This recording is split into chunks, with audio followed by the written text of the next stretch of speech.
கூட வந்து தேவனுடைய கர்த்தருடைய வார்த்தையை நம்ம வந்து கேட்போம். ஆதியாகமம் 31ஆம் அதிகாரம். அதுல பாத்தீங்கன்னா அந்த சம்பவத்தை ரீட் பண்ணீங்கன்னா தெரியும். லாபான் யாக்கோபு. ஸோ லாபான் வந்து யாக்கோபோட மாமனார், யாக்கோபு வந்து அவரோட மருமகன். ஸோ இந்த சம்பவத்துல பாத்தீங்கன்னா ஏசப்பா வந்து யாக்கோபோட பேசுவாங்க. யாக்கோபு வந்து அவரோட தகப்பனார் தேசத்துக்கு போயிடுவாரு லாபான்கிட்ட வந்து சொல்லாம.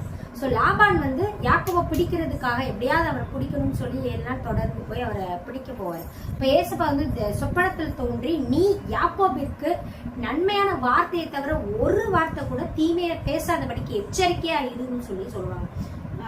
பாருங்க, ஆதியாகமம் 31:29. உங்களுக்கு பொல்லாப்பு செய்ய எனக்கு வல்லமை உண்டு, ஆகிலும் உங்கள் தகப்பனுடைய தேவன் நீ யாக்கோபோடே நன்மையை அன்றி தீமை ஒன்றும் பேசாதபடிக்கு எச்சரிக்கையா இரு. இங்க பாருங்க, ஒரு அந்நிய தேவனை வணங்கக்கூடிய லாபானுக்கு நம்முடைய ஜீவனுள்ள தேவன் வந்து பேசியிருக்கிறாரு.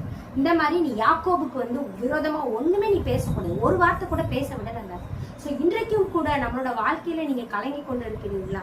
எனக்காக பேச யாரும் இல்லையே, எனக்காக பேசுறதுக்கு ஒரு நாவு கூட இல்லையே, எத்தனை பேர் அப்படி கலங்கிட்டு இருக்கிறீங்க? ஏசுவா பாக்குறாங்க, உங்களுக்காக அவர் இருக்கிறாருங்க. எப்பேற்பட்ட இதெல்லாம் பாசிபிளே இல்ல, இவங்க கிட்ட எல்லாம் போய் யாராலையும் பேச முடியாது, இவங்க கிட்ட எனக்காக யாரும் போய் பேச முடியாது நீங்க நினைக்கலாம். யாக்கோபுக்காக பேசின அதே தேவன் இன்று உங்ககிட்ட சொல்றாங்க, நான் உனக்காக பேசுவேன், நான் உன்னோட நியாயத்துக்காக உனக்காக பேசுவேன், உனக்கு நன்மை அன்றி தீமையை பேசக்கூடாதுன்னு சொல்லி எச்சரிப்பேன் அப்படின்னு சொல்லி ஆண்டவர் சொல்றாருங்க. தைரியமா நீங்க இருங்க. யாக்கோபுக்கு செய்த அதே தேவன் நமக்கு செய்வாருங்க.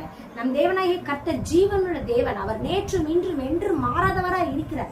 ஸோ இன்னொரு ஒரு சின்ன சாட்சியை சொல்லி நான் முடிக்கிறேன். எனக்கு தெரிஞ்ச ஒரு ஆன்டி, அவங்க வந்து வேலை பார்க்குற இடத்துல அவங்களோட வேலையில வந்து ரொம்ப வந்து ஒருத்தர் வந்து ரொம்ப டார்ச்சர், அவங்க வந்து அந்நிய தேவனை வணங்குகிற ஒரு மனுஷன்.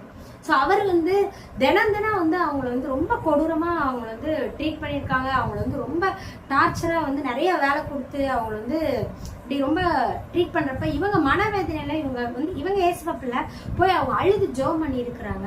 அழுது ஜெபம் பண்ணி ஆண்டவர்கிட்ட வந்து வசனத்தை அறிக்கையிட்டு ஜெபம் பண்ணியிருக்காங்க. ஆண்டவர் வந்து அந்த மனுஷனோட பேசி கடைசி பாத்தீங்கன்னா சமாதானமாகி அவர் வந்து வேற ஊருக்கே டிரான்ஸ்பர் ஆகிட்டு அவர் போயிட்டாரு.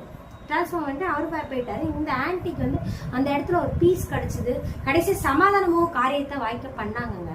அதே தேவன் இன்றும் ஜீவனோடு இருக்கிறாரு. நம்ம கூட ஏசப்பா உயிரோட இருக்கிறாங்க, நம்ம கூட இருக்கிறாங்க.